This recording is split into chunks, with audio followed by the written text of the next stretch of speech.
In two of my recent videos, I talked about Constantine III and Heraclius, the immediate successors to Heraclius. Well, today I felt like it would only be fair if I mentioned another major player in that saga, the Empress Martina. Generally speaking, I don't plan on covering most empresses, since most of them did not actually exercise political power. However, in the case of Martina, she clearly was someone with extraordinary influence, and someone who is pretty interesting in her own right. So let's talk about Martina. One thing you'll notice is that one of the surviving coins for her is in really terrible shape here, and this was not a high denomination coin, and that kind of gives you sort of an idea of the status of imperial women vis-a-vis imperial men. When Heraclius first became emperor in 610, he was married to his wife Favia, who took the title Eudokia. In 613, or maybe even 612, she died, and then Heraclius decided he needed to remarry and make sure that he had more than one heir. So he decided to marry his niece Martina, and this marriage, which was considered incest by many in that society, would ultimately both make Martina a powerful figure and then later cause her downfall. So, legally speaking, if you're looking at Roman law, marriage between an uncle and a niece was accepted, and that ruling had been as recent as the Theodosian Code under Theodosius II, and I think it had been reconfirmed by Justinian's Code. However, there was a council at Chalcedon which had also had a ruling about incest, and in that case they did not accept marriages from people this close together. So there was a conflict of interest here, and sort of secular and sacred laws had not quite been worked out in the sense of deciding which would have jurisdiction when and where. So in this case, while there was doubt, the doubt fell on the side of a powerful person, and Heraclius was able to rely on civil law to get his will. Heraclius' decision was opposed even by a lot of people very close to him. His brother Theodore and the patriarch Sergius, who played such a big role in his career, both had pretty strong misgivings, but ultimately they went along with it because they were loyal to the emperor. And it looks like, from all accounts, that Heraclius and Martina had a long and successful partnership, and that they were extremely close on an emotional level. So, apparently he chose his wife well, at least in that regard. He chose someone who proved to be a good partner for him, and someone who was able to give him reliable advice and emotional support. One of Heraclius' claims to fame was being only the second emperor in 3 centuries to campaign in person. And more interesting than that, arguably, is the fact that he took his wife Martina along with him. Many people have interpreted this as that being a sign that the two of them were very close, and I think that's a pretty reasonable assumption. Also, Heraclius was very interested in siring as many heirs as possible to really cement his legitimacy, so that was probably also a factor. She was clearly able to get pregnant more easily if she was nearby rather than being in Constantinople. So this campaign, of course, began in 622 and continued until 627 or 8. And they apparently spent a lot of time in the east even after that. Heraclius went to the capital and then returned to the east, and he was present at Antioch. And we have at least one source declaring that she was there by his side when Heraclius received the news about the Battle of Yarmouk, where the Arabs won a massive victory against the Byzantine army. From what we can gather from this information and from other things, it looks like there was a great deal of trust between the imperial couple, and that she was called upon to give advice and not just comfort and companionship.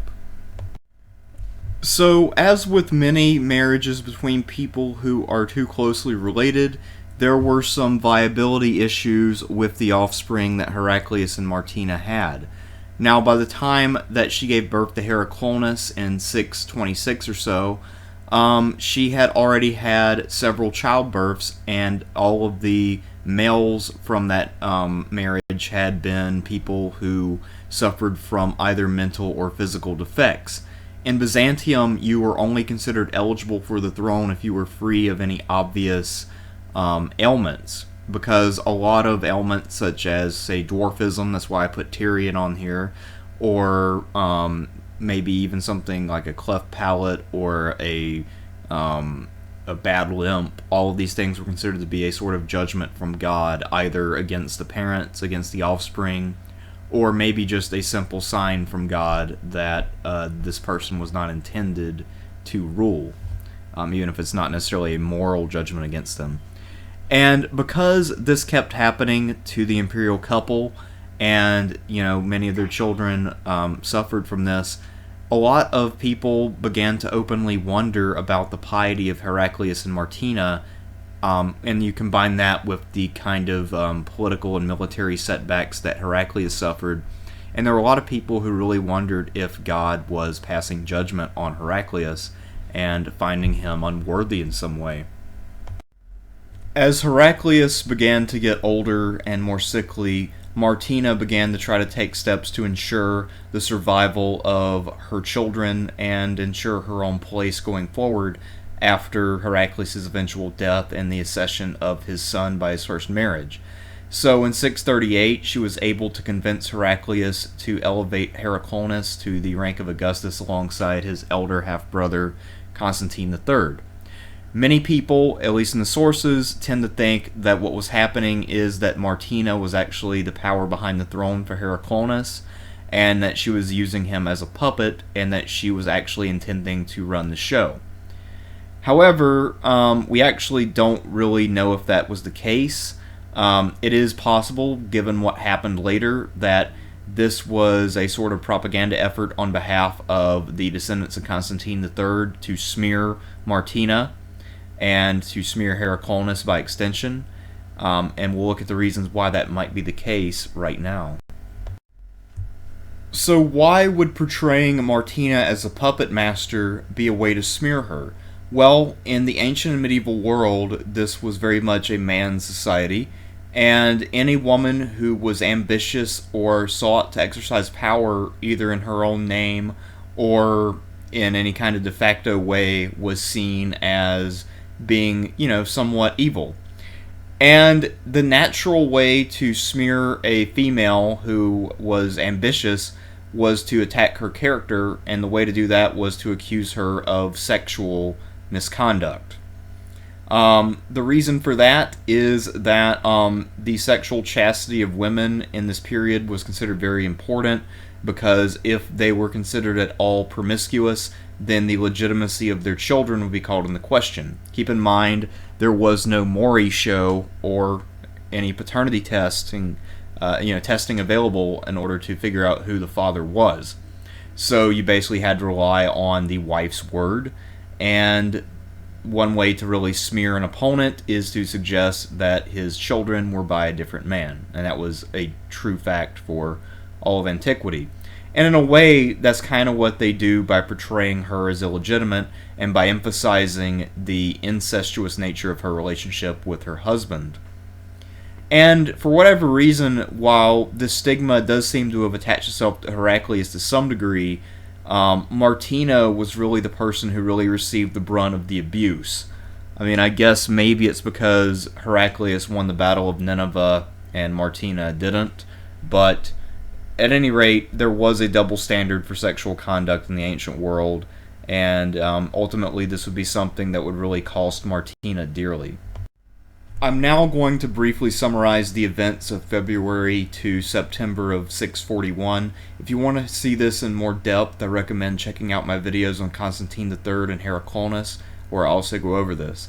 So basically what happens is Heraclius dies, and then we have the co-emperors Constantine III and Heraclius, and then Constantine III dies in May.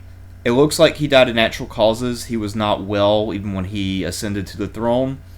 And however, Martina was then accused of poisoning him in order to promote Heraclius and her branch of the family. So there was a demand that Constantine's son, Constans II, who was then age 11, be given a crown. So that was done, and things looked like they were stable and ready to continue. But then there were rumors abounding that Martina and Heraclius were plotting against Constans II's life, so the partisans of that branch of the family and people who still thought that, Martina and her marriage to Heraclius were an abomination, basically forced her and her son out of office. And rather than killing them, since they couldn't prove a crime, what they did was make them ineligible for imperial office. Remember what I said earlier, if you had a physical or mental deformity, you were not allowed to hold imperial power. Well, neither Martina nor her son Heraclius had any such disability, so the people deposing them decided to give them one. And this is the introduction of judicial mutilation. So what happens is that Martina had her tongue cut off while Heraclius' nose was slit, and then in September, after they're deposed, they're exiled to the island of Rhodes, and it looks like Heraclius died within the year, and we don't know exactly when Martina died, but it's not unreasonable to think that it wasn't all that long thereafter. And this practice would eventually evolve to become one where they would blind the victim. That way that person would be unable to really function and exercise any kind of meaningful power. And the reason they had to do that was because of a guy named Justinian II, who is really interesting.